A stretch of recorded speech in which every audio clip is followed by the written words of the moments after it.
Good day mga ka-showbiz natin dyan. Alvin Aragon, isa sa may mga pinakagwapong muka sa mundo ng showbiz.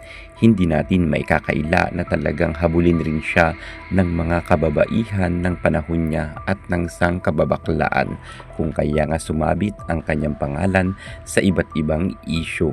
Sa kanyang pananahimik sa napakatagal na panahon, muli na naman napag-usapan itong si Alvin Aragon matapos nga na ibinunyag niya sa isang interview na ang mga bakla at tomboy ay hindi maliligtas kung hindi sila magsisisi at magbabalik loob sa Panginoon.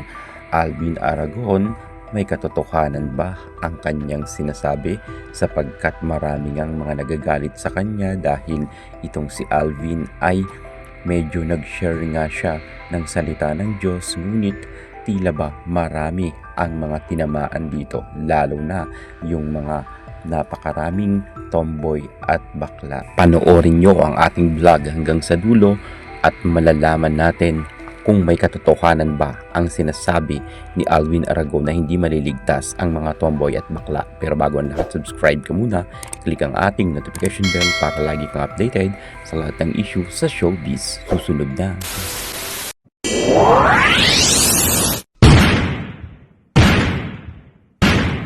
Alvin Aragon, produkto ng Starstruck Season 1, kung saan siyang kauna-unahang natanggal at pagkatapos nga nito ay nagkaroon naman siya ng iba't ibang project. Ngunit nang nagpakasal na silang dalawa ni IC ay natahimik na ang kanyang buhay at wala na nga tayong balita patungkol kay Alvin Aragon. Pero sa kasalukuyan ay natuon ang pansin ng mga netizen at kahit ang kanyang mga kapwa-artista ay ginagaya nga ang naging reaksyon niya ng pag-share niya ng Bible. At eto ang mas masakit, ginagawan katatawanan na ngayon si Alvin Aragon. Marami nga nagsasabi na mukhang hindi raw maganda ang kanyang ginawa matapos kasing sa isang interview sinabi niya na hindi raw maliligtas ang mga bakla at tomboy. Pero tama ba itong si Alvin Aragon sa kanyang isinare na yan? Well, sa katotohanan tayo babase. Dahil masakit talagang tanggapin ang katotohanan, ika nga. Sa totoo lang, may tama si Alvin Aragon sa kanyang pag-share. Matatandaan nga natin ng panahon nga ng Old Testament sa Sodoma at Gomora ay nilipol ang isang bayan dahil nga sa kanilang kasuklam-suklam na mga ginagawa. Ang ginagawa nila ay ang tawag ng laman, kung saan nakikiapid nga sila sa kapwa lalaki at kapwa babae. Paalala to sa mga kabataan ngayon na kung saan naliligaw ng landas. Well, hindi sa kinakampihan natin si Alvin Aragon, ngunit nagbase lang nga tayo sa salita ng Diyos kung saan yung mga nakasulat nga sa Bible. Alam naman natin na kahit anong relihiyon ay hindi nila tinotolerate ang kapwa lalaki at kapwa babae na magtalik at sila ay magsama dahil ang ginawa nga ng Diyos ay babae at lalaki lamang. May mga desisyon talaga sa buhay natin na tayo na rin ang magdesisyon.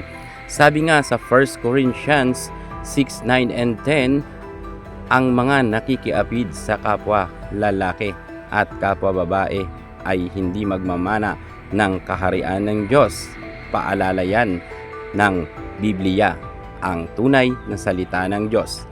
Lahat ng pastor at kahit mga pare ay alam nila yan at madalas nga na isineshare rin nila yan sa kanilang preaching. At dito rin bumase itong si Alvin Aragon. Hindi talaga magmamana ng kaharian ng Diyos ang tomboy at bakla. Ulitin ko, nag-base lang sa Bible itong si Alvin Aragon. At tama naman yan. 1 Corinthians 6:9-10, hindi ba ninyo na alam na ang mga makasalanan ay walang bahagi sa kaharian ng Diyos? Huwag ninyong dayain ang inyong sarili. Ang mga nakikiapid, sumasamba sa Diyos-Diyosan, nangangalunya, nakikipagtalik sa kapwa lalaki o kapwa babae, magnanakaw sa kim, ay hindi raw talaga yan magmamana ng kaharian ng Diyos. Pero sa verse 11 at 12 niyan, sinabi naman ni God na kapag magsisi sila at magbalik loob sa Panginoon, doon sila maliligtas. Tama naman sinabi ni Alvin Aragon. Ang pangit lang kasi siguro dito, yung nag-name drop pa siya ng kanyang kapwa artista na medyo nakaka-offend talaga. Pero sa totoo lang, masakit tanggapin ang katotohanan. Tama ang sinabi ni Alvin Aragon, hindi talaga makakaligtas ang bakla at tomboy unless na magsisi sila at magbalik loob sa Panginoon. Well, sinabi naman yan ng ating Panginoon sa kanyang salita sa Bible. Kaya ano pang hinihintay mo? Magbabalik loob ka na ba? Anong masasabi nyo kay Alvin Aragon?